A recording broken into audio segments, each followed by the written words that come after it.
Olá, meus amigos, estamos começando mais uma edição do Bom Dia Mercado. Faremos juntos o nosso planejamento de trabalho para essa quinta-feira, dia 29 de setembro, provavelmente mais um dia chuvoso aqui no sítio, de muito vento, né? Espero que eu não fique sem energia. A gente está realmente começando de novo a temporada de chuva aqui, que é bem complicado, tá? Mas vamos lá, vou gravar antes dos jogos dos Campeonato Brasileiro Série A e B ainda dessa quarta-feira, porque pode ser que eu fique sem energia, então eu não quero deixar sem o meu planejamento aqui com vocês, tá? Nessa quinta-feira, primeiro seja bem-vindo a este humilde canal sobre trade, tá? Meu nome é Theo, muito prazer. Se você não está inscrito ainda nesse canal, fica aqui o convite para você se inscrever nesse canal, que a gente faz praticamente todos os dias o nosso planejamento junto aqui de trabalho, sempre criando cenários para trabalhar ao vivo, mas eu espero, com o maior prazer possível, conseguir te ajudar, seja você um apostador pré-live, né, um punter, mas hoje em dia os punters também fazem muitas coberturas ao vivo, fazem várias entradas ao vivo e tudo mais, hoje em dia está muito diferente, mas também se você for uma pessoa recreativa, eu espero conseguir te ajudar, tá bom? Nessa quinta-feira, eu não sou assim um trader que trabalha tanto a Série B como eu gostaria. É um horário mais à noite, é um horário mais de família, mais complicado. Mas eu confesso que essa quinta-feira tem me chamado bastante atenção, porque a gente tem talvez um dos jogos mais importantes da temporada para o time do Vasco da Gama, né? É sempre complicado usar esse termo, o jogo mais importante da temporada, porque tem várias finais pela frente, né? A gente está essa é a começando a 32ª rodada, e o Vasco ainda está ameaçado de não subir, tá? Então a gente vai ver, por exemplo, Vasco e Londrina como, na minha opinião, hoje, pode ser que aconteçam outros jogos mais importantes para o Vasco, óbvio, mas esse é um jogo chave para o time do Vasco. Por quê? Hoje o Vasco tem a 4ª colocação, ele está atrás do Bahia, tem 48 pontos, e o Londrina tem a 5ª colocação com 45 pontos, né? Então são 3 pontos de diferença.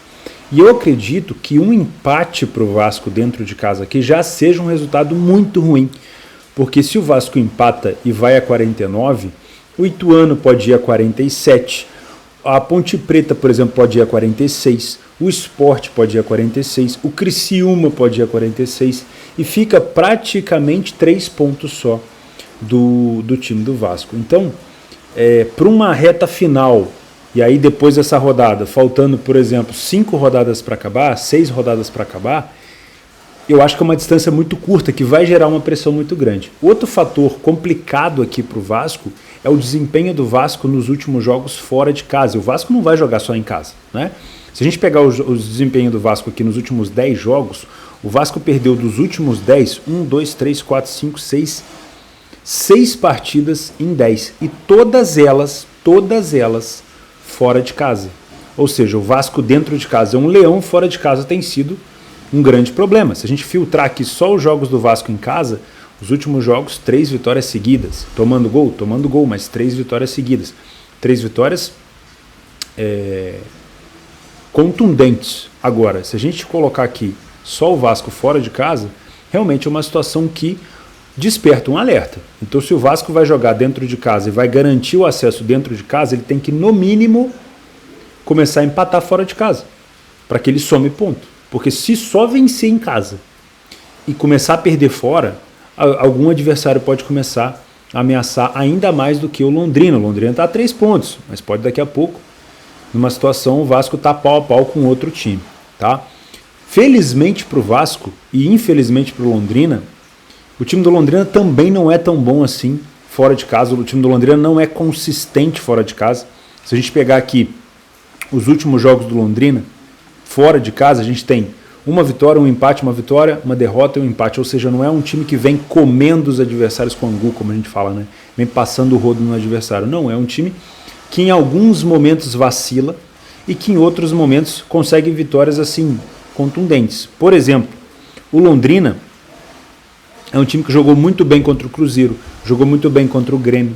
Apesar de ter perdido para o Vasco também no jogo de ida, o Londrina ele já me chamou a atenção em alguns momentos dessa competição como jogava bem. Só que tem alguns defeitos, é um time que defende mal, é um time que perde muito gol. Então eu tenho obviamente algumas ressalvas e eu acho que o Vasco acaba se saindo melhor. Dentro de casa, para mim, essa odd de favoritismo do Vasco ela é corretíssima, porque o Vasco realmente dentro de casa é muito forte. A gente vai dar uma olhada aqui no nosso PDF de apoio para você dar uma olhada como é que é o desempenho do time do Vasco dentro de casa. Olha isso aqui. O Vasco dentro de casa venceu 10 das 15 partidas que disputou. Saiu na frente em 73% das vezes e só falhou em marcar em 20% das situações. Em 67% das vezes, em quase 70%, o Vasco ficou sem sofrer gol. Olha só, é um time que marcou 24 gols e sofreu 5. É um time que cria poucas chances de perigo. Olha que interessante. É um time que tem uma criação, uma criatividade pior do que a maioria dos adversários, mas é um time que tem uma média de aproveitamento maior do que a maioria dos adversários. Ou seja, é um time que cria pouco, mas o que ele consegue criar, ele aproveita e ainda aproveita um pouco mais. Cria 1.40 e marca 1.60. Realmente é muito acima da média. Se tivesse com qualidade no meio campo, criando mais chances, provavelmente estaria numa situação bem melhor na tabela. Fora de casa, o Londrina oferece chances, cede chances para o adversário, mais de 1.5, mas tem sofrido menos gols do que deveria. Ou seja, pegando um adversário, eu sempre falo isso para vocês, pegando um adversário que é acima da média de aproveitamento, mesmo que o Vasco não crie tanto, com o Londrina cedendo oportunidades, o Vasco não vai perdoar, tá? Porque o Vasco é um time acima da média de aproveitamento. O Londrina era para estar tomando aqui mais gols do que tem tomado, tá? Por quê? Porque tem cedido bastante chance ao adversário, tá? Era para estar tomando mais gols do que tem tomado. O XG do Londrina, ou seja, a criação a favor do Londrina é pobre. 1 gol por jogo e tem aproveitado menos do que 1 gol por jogo, tá? Então não é um ataque assim tão forte, 10 gols marcados, 14 gols sofridos.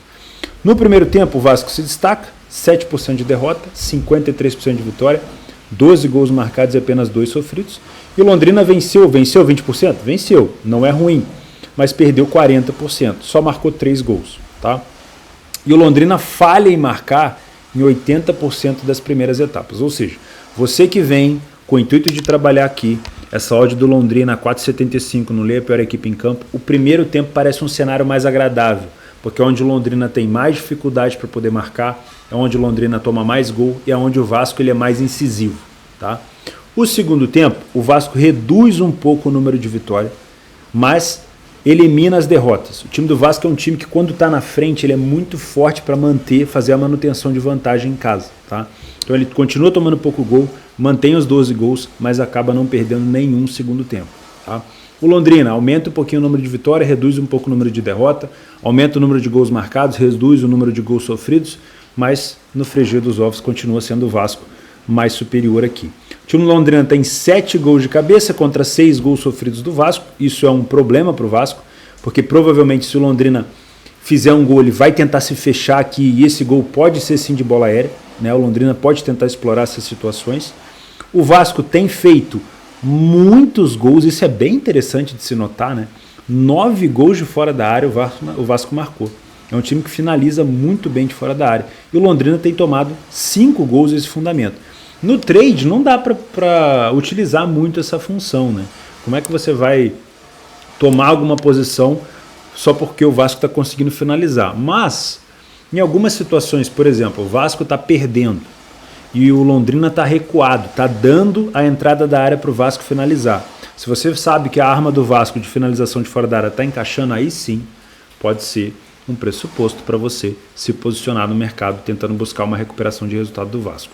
Não costumam ser jogos para gols, os jogos do Vasco em casa, pelo menos na média, tá? A gente viu ali nos últimos jogos, foram jogos para gols, mas o over 2.5 em jogos do Vasco em casa não sai com tanta frequência, tá?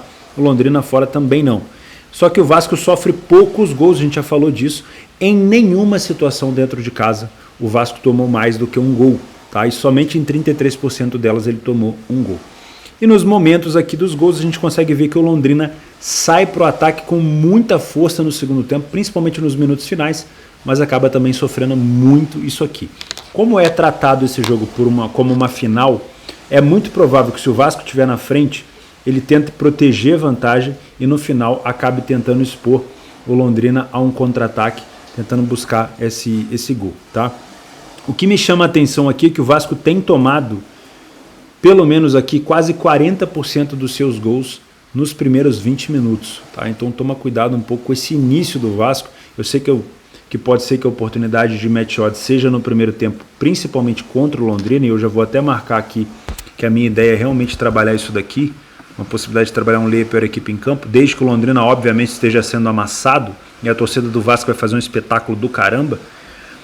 Tem que tomar cuidado nesses primeiros 20 minutos do Vasco para ver se ele não vai desconcentrar, tá bom? Então para mim é jogo para tentar buscar essa vitória do Vasco ou, obviamente, tentar buscar essa correção do Londrina. Para mim, o empate do Vasco aqui é um péssimo resultado para o Vasco da Gama, tá? Um péssimo resultado, porque outras equipes vão acabar colando aqui e a gente pode ter um final de campeonato bem complicado, tá? Eu não vou falar muito do Bahia porque já tem uma distância considerável, né? Mas principalmente o Vasco tem que tomar muito cuidado. O Londrina não é um time constante, não é um time consistente, talvez não consiga até o final da temporada bater de frente, mas tem outras equipes que são muito boas ali atrás que podem surgir se o Vasco tropeçar. Eu tenho certeza que o Sport vai chegar forte, que o Criciúma vai chegar forte e que o Ituano e a Ponte também podem chegar, tá bom? Então, muito cuidado. Esse é o jogo que eu queria fazer no dia de hoje, por isso que eu comentei sobre ele. Mas vamos dar uma olhada aqui também em Tombense e Novo Horizontino, para falar que eu não comentei. Cotação quase que parelha, um pouquinho de favoritismo aqui para o lado da Tombense. A Tombense é uma das equipes que pode ainda sonhar com essa quarta vaga, mas é muito difícil, né? São 8 pontos de distância, faltando aí 7 rodadas, é muito complicado de tirar. Não sei que o Vasco vacile, mas mesmo assim tem muita gente acima. Acho que para a Tombense, se tentar alguma coisa, vai ser no ano que vem. A Tombense é uma das equipes que mais empata na competição. Se a gente pegar os últimos jogos da Tombense aqui como mandante, foram 2 empates e 2 vitórias. Venceu o Sport e o Brusque, 2 bons adversários. Empatou com o próprio Londrina, né, e empatou com o Vila Nova. O Novo Horizontino nos últimos jogos vem de 4 derrotas seguidas. Talvez isso explique um pouco a odd do Novo Horizontino. Inclusive era para estar até um pouco mais alta, né? Bem ruim. O primeiro jogo entre eles foi 3-1 para Tombense na casa do Novo Horizontino, né? Então talvez essa odd do Novo Horizontino pudesse até estar um pouquinho mais alta. O Novo Horizontino tem 2 vitórias apenas nos últimos 15 jogos que disputou fora de casa. Vamos dar uma espiadinha rapidinho aqui no nosso PDF para ver se a gente tem alguma informação. Vamos lá, ó. A Tombense em casa tem 8 vitórias em 15 jogos, 67% das vezes sai na frente e apenas em 7% falhou em marcar. O Novo Horizontino tem 2 vitórias apenas, 36% das vezes foi o primeiro a marcar e falhou pouco em marcar também, né? É um time que consegue os seus gols, pelo menos uma média de quase um gol por jogo. O ataque da Tombense é melhor, a defesa da Tombense é melhor, a criação de chances do Novo Horizontino é melhor. A Tombense cria em média 1.13 e marca 1.27. De novo uma situação de um time que é acima da média. Não é tão forte, não cria tanto, mas é acima da média, tá? Se tivesse jogadores melhores, de melhor qualidade, estaria marcando mais gols. E aqui de novo a gente tem uma situação de um time como o Novo Horizontino que está cedendo muitas chances, quase 2 por jogo, e tem tomado menos gol. Pegando um time que aproveita as oportunidades, como é o caso da Tombense, a gente pode ter sim a Tombense punindo aqui o Novo Horizontino. Mas quando a gente olha aqui para o cenário de primeiro tempo, dá para perceber uma inferioridade do Novo Horizontino, mas é difícil você taxar uma superioridade da Tombense. Não sei se eu me fiz entender. Eu consigo ver o Novo Horizontino pior, mas eu não consigo criar confiança na Tombense. São só 7 gols marcados, poucas vitórias, 27% apenas, 5 gols sofridos. A única coisa boa da Tombense aqui é que é um time que perde pouco. O Novo Horizontino fez apenas 2 gols, tomou 12, não venceu nenhum primeiro tempo, perdeu 43%. No segundo tempo, a gente já viu um pouco de melhora. A Tombense vencendo mais de 45% dos segundos tempos, continua perdendo muito pouco, aumentou o número de gol marcado, continua tomando pouco gol, e aí sim o Novo Horizontino começa a sair para o jogo. Também é um time que marca muito mais, consegue vencer mais, consegue perder menos. Então, para mim, na minha humilde opinião, acaba ficando um jogo muito parelho e eu concordo com as cotações. Em alguns momentos aqui eu consegui enxergar uma superioridade da Tombense, mas isso aí a gente só vai conseguir ver de fato no jogo, tá?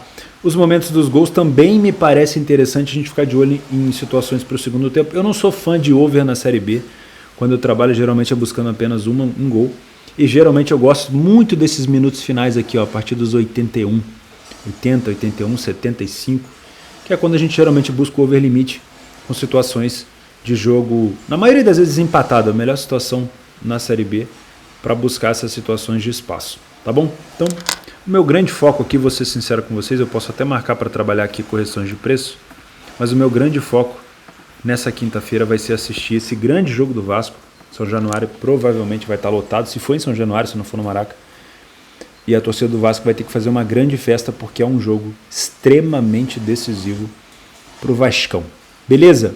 Fico por aqui. Não esquece de participar do sorteio aqui embaixo, valendo uma banca de R$30 todos os dias da minha parceira Betfair. Tomara que essa chuva aqui não atrapalhe essa minha observação nesse jogo do Vasco e também os jogos do Brasileirão agora dessa quarta-feira. Eu vou ficando por aqui. Não esquece de se inscrever no canal. É sempre um prazer ter você por aqui. E é sempre um prazer também fazer junto com vocês aqui o Bom Dia Mercado. Um abraço.